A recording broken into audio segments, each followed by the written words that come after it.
Hello everyone, welcome to Inform TV. Today we want to talk about a campaign that's going on in the North Shore area of Illinois, and it's called the 10th District. But there's a bigger issue that we want to talk about as well. We want to expose a PAC, a political action committee that's actually leftist. And the political action committee is called 314. Now the reason why they're hiding this PAC is because this PAC provides millions of dollars to very leftist candidates, socialist progressive candidates, and we want to make you aware of that in your area. You must do your research about the candidates who are running in your congressional primaries. They will even use Republicans. They'll put very progressive Republicans in races in your area, and they're promoting these candidates because ultimately, whether you have a progressive Republican or a progressive Democrat, they're going to have what they want. And this PAC called 314 is now funding various candidates in your area. I'm surprised that the media is not talking about this. Maybe the radio host has been talking about this. However, I don't know. But you need to be aware. You've heard this on Inform TV. If you've never heard about this, this is happening right now. And this primary is very, very important. You need to let this video spread all over the U.S., all over. Make it go viral because you need to be aware that this PAC is happening right now.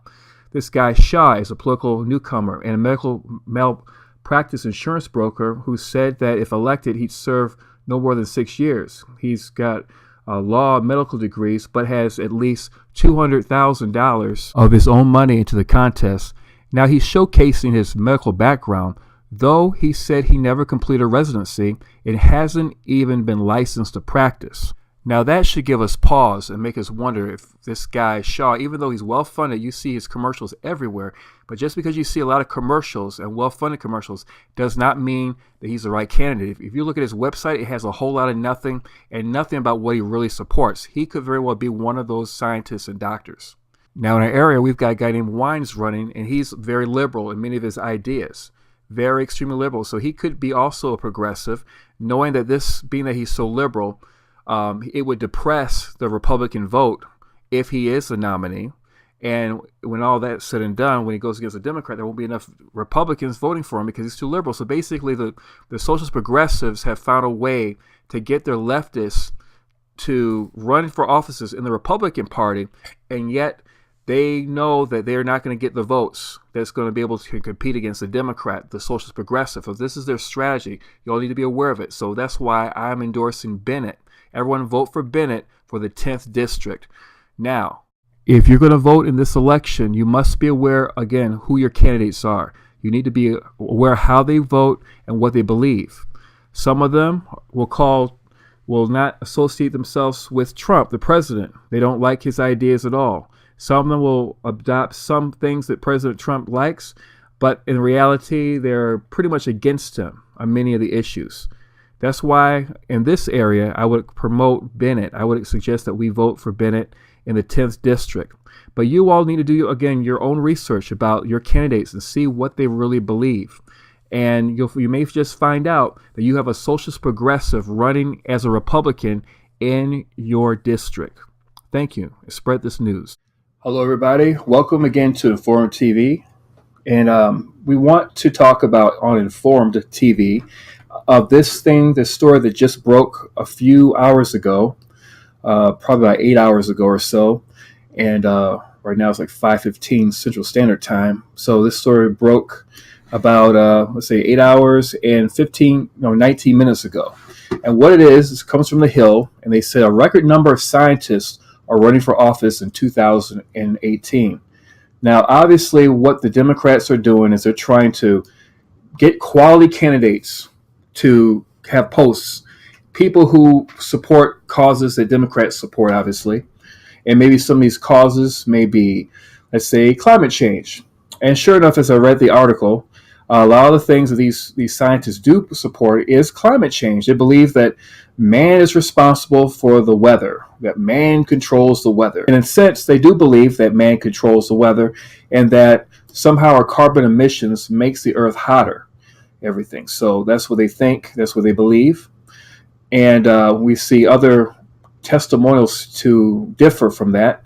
I understand that we know that the sun gives off radiation and the radiation is given off through something called sunspots or solar flares.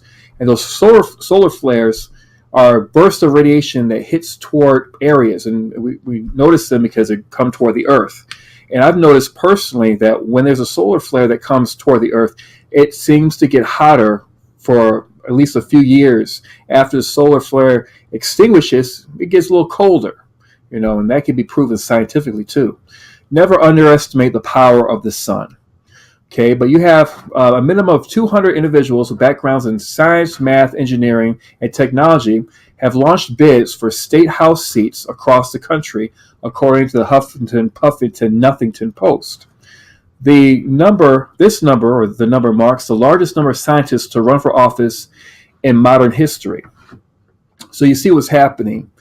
The science community is now trying to muster their muscle, trying to get involved with politics now, because politics is where the money's at. So obviously, if these people can get into politics, maybe they can get some money out of the pockets of the taxpayer, and we'll just pay it up because these are the smart ones. These are the ones we've got to bow down to.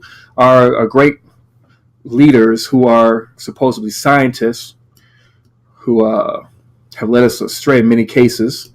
Okay, the Political Action Committee, known as 314 Action, told the outlet that the candidates were running elections for 7,000 state seats in the U.S. The sheer number is really astonishing. The group's founder, Shaughnessy Naughtington, told the outlet the PAC's membership expanded from 4,000 to 400,000 in 2017. Numerous members of the science community have expressed opposition to various Trump administration environmental policies, especially those on climate change. Ta-da! There it is, climate change.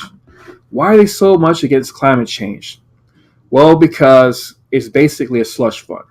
They take taxpayer dollars, they use taxpayer dollars, and they put into some sort of pot, and it forces the United States to pay for all kinds of regulations. It's promoting regulations, destroying the business sector in America. This is what the socialist progressives are doing. And they're using now scientists to try to find another way to tax the taxpayer. And they'll hide behind their degrees now. And they'll say, well, look at my degree. Look at my degree and look what I promote and stuff. I'm a biologist. I'm a chemist. And I think that climate change is destroying the atmosphere, the climate change doesn't do it. They think the pollution does. But actually carbon dioxide actually causes more plants to grow, actually. And also the thing is, when it comes to the ozone layer, what builds the ozone layer? Do you know? Well, what happens is that every time you see heat lightning that you don't even hear, but you see it flashing in the clouds, what's happening is that the ozone layer is being repaired when the lightning shoots upward. Now, on the opposite side, when lightning shooting to the ground, what happens is that it takes the nitrogen from the air, and as lightning shoots to the ground, it absorbs all that nitrogen and slams it to the ground. So wherever the lightning hits, it's full of nitrogen-rich soil and nitrogen-rich areas. Okay. However, the opposite effect occurs, that when a person notices that lightning that flashes, you don't hear anything about the lightning. That's called heat lightning, some people call it. But what's happening, the lightning is going upward. It takes the oxygen, turns it into O3, which is ozone, and it pushes it right back in the atmosphere, rebuilding the ozone layer. So the Earth is healing itself.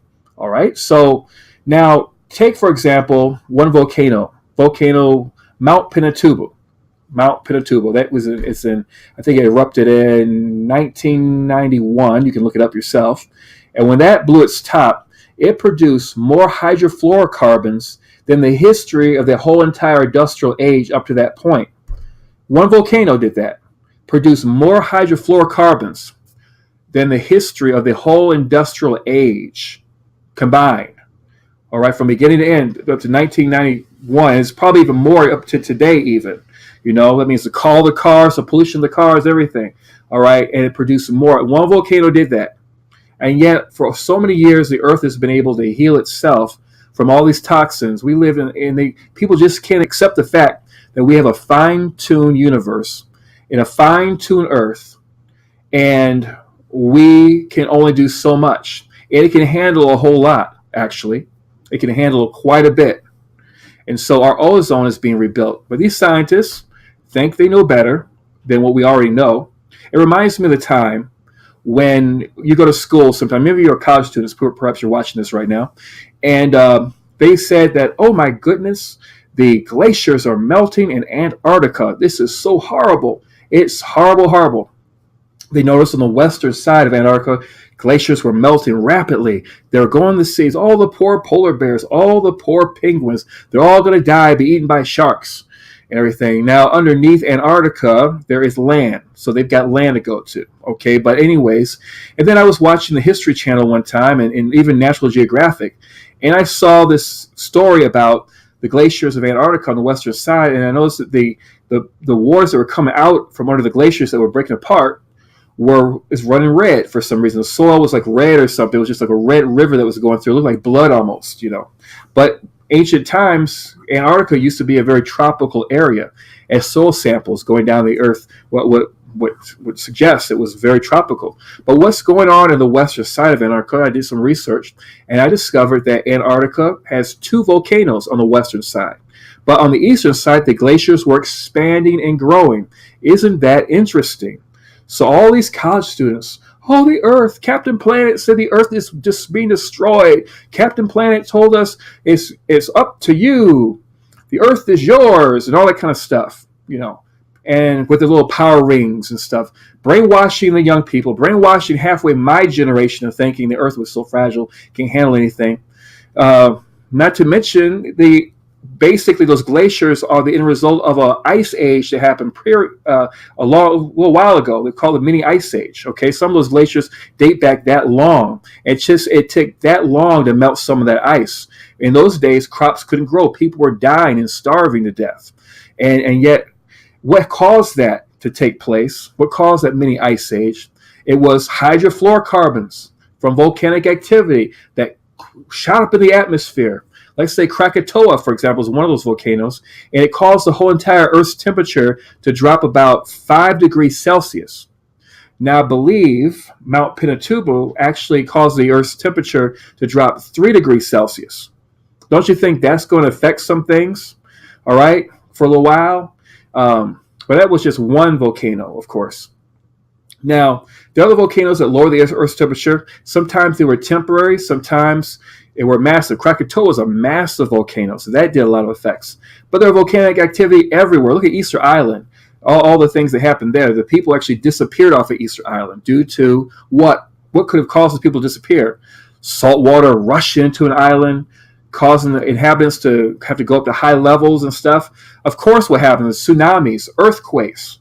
Also, of course, that volcanic activity can cause those tsunamis that take place. Big loads of rock falling down, the crust shifting. A lot of Earth events have taken place over the years, causing cataclysmic events, which cause people to be extinct from certain locations and people to rush to other locations. All right, so you have this happening. Life goes on. The Earth is not so fragile that we have to try to do things to prevent things from happening when it's natural. These are natural events. All right, natural events. It doesn't mean we need to destroy business, the whole business community, all of our natural events. Yeah, it's a good idea to make sure we're not producing too much pollution in the air. That's a good thing. I don't mind that, But the issue I have is that somehow these people think that the sun has nothing to do with the Earth's temperature when we know it does. I encourage you all to go to a website called climatedepot.com. That's climatedepot.com to get more interesting facts, more interesting information. But until then, if you have some of these people running in your communities and they want to push this global agenda, this agenda of global socialism, because if they're part of this PAC, they want some sort of new world order. They want to make other countries like Russia great again. They want to put regulations on gas, our own gas. They want to hinder us, like Obama did, prevent us from extracting gasoline and oil from our own Gulf Coast area. Like Obama did. He created a moratorium after that whole disaster, the eco-terrorist disaster that happened when the explosion took place on that rig one time. And of course, you know what happened after that. I'm sure you all were aware. Of course, CNN and MSNBC told you about the details of that oil rig that exploded, caused all that oil leak over to the Gulf Coast. And somehow it blew up. Well, Obama allowed Petrobras to have ownership, allowed them to be able to drill for oil, which Petrobras, which is the oil company from Brazil, was allowed to mine for oil when we had a moratorium for us to get oil. Isn't that interesting? Obama cared more about Brazil and Petrobras than our own economy. He cared more about the economy and the interests of Russia and the owner of Petrobras than America and our oil production. And so our oil costs went up and up and up, and we were paying for Obama's mistakes back in those days when he was president. Well, if you want those kind of candidates, then you're going to actually vote for these type of scientists who belong to this PAC called the 314 Action PAC. All right. And I guess they number it so that you won't think it's anything, but obviously it's kind of sinister because there's a bunch of scientists who are going to say, oh, I'm a scientist. And we believe in progress. In fact, there's one running in my area right now that I'm going to make people aware of. I think his name may be, I'll have to do some research before I mention his name, but I will mention his name if he turns out to be a part of this PAC. He actually is a doctor. All right, you'll see doctors, you'll see scientists, you'll see engineers, and they'll come off and say, we're the smart people, and we demand that the whole country gets regulated. We want more taxation. We want all these things because they're socialist progressives. And so they use their degrees to crush the American people. This is breaking news, folks, and we need to stop this. We need to end it right now. So back to Petrobras. Who's the owner of Petrobras? Who was over it? His name is none other than George Soros. And Obama was given $2 million. It might have been even $2 billion, but I'm going to say million to be on the safe side. During the Obama campaign, it was his first term. I take that as it was his first term. And so George Soros gave him $2 million. And to return the favor, what does Obama do? He allows his company, Petrobras, to extract oil from our Gulf Coast. But we had a moratorium, so we couldn't extract our own oil, but because he was more interested in the concerns of George Soros than he was for the American people. If you want a politician like Obama who would do that, then you would vote for these candidates here. Of course, we don't want such candidates. So you need to do some research. I encourage you all to now become the journalists and find out about the people of your local areas and start making a stink and make people aware of it. Whatever city you live in, I encourage you all to be active journalists because the journalism that's going on today, they're not doing their job. In fact, I encourage you to talk to the newspapers about this, make an issue where these candidates stand when it comes to climate change and these policies, because those policies are designed to give taxpayer money to fund the United Nations and their interests, their anti-American interests. And ultimately, let me expose something to you before I go, is that the United Nations is beholden to two places, China and Russia. What is Russia doing right now? Tell me. What's Russia trying to do? In Europe, they own in some areas, they actually control 70% of the oil that the people are receiving to help the people run their homes, run their businesses, oil, or run their cars and those places. Russia's main industry is oil. So what they want us to do is to stop being a part of the oil business. We want us to cut back on our oil and get into green energy, which is solar panels, which is fine, windmills and things, which is vitrifying all the little birds. There you go, EPA environmentalists. They're just chopping all the little birds up in the air with your windmills. Okay, but you say, oh, it's natural. We want to let the wind blow and the trees blow and all that kind of stuff. But Russia wants people in America, the politicians that they push and they promote, to be against oil. Because once we stop doing oil, once we stop making oil and getting part of the industry, then what happens? The price of oil goes up, Russia makes their money, and they can continue the campaign of demoralizing America and putting their candidates like Hillary Clinton, like Barack Obama, and other socialist progressives within America.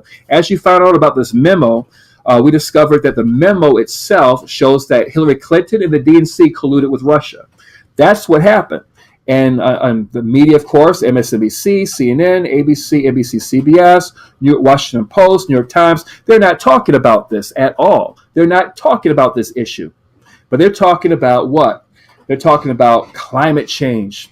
Bernie Sanders said the most important issue is climate change. No, it's not climate change. It's getting American people jobs, not taking away jobs through multiple regulations. All right. So, again, folks, we need to support Trump for the second term. If you love America, we need to stand together, band together. Don't let these scientists, these doctors, whoever they are, intimidate you with their with their various degrees. Okay, because degrees mean nothing if it doesn't help the American people ultimately. Okay, if it doesn't help, by us doing these policies, it's going to lower the Earth's temperature in America by 0.000000000.3910 whatever degrees 500 years from now. I mean, that's so ridiculous. We're not going to be existing that long time. And if the weather goes up and down, before there was even a mini ice age, before the ice age disappeared, there were no cars during that time period when the mini ice age stopped. We have to think for a change. Okay? There was global warming on Mars not too long ago. You think the Martians are putting out smokestacks full of hydrofluorocarbons out there? No, it's not happening. Certain planets are experiencing global warming, and they don't have all the industry. But who does? Productive countries do. Countries that are doing something with their time, not being idle, not waiting on government to provide them with all the wealth and money and everything. So we need to be aware of what's going on, be aware of who we vote for. And if you want to see change, you've got to think for change and watch informed TV. Thank you, and God bless America.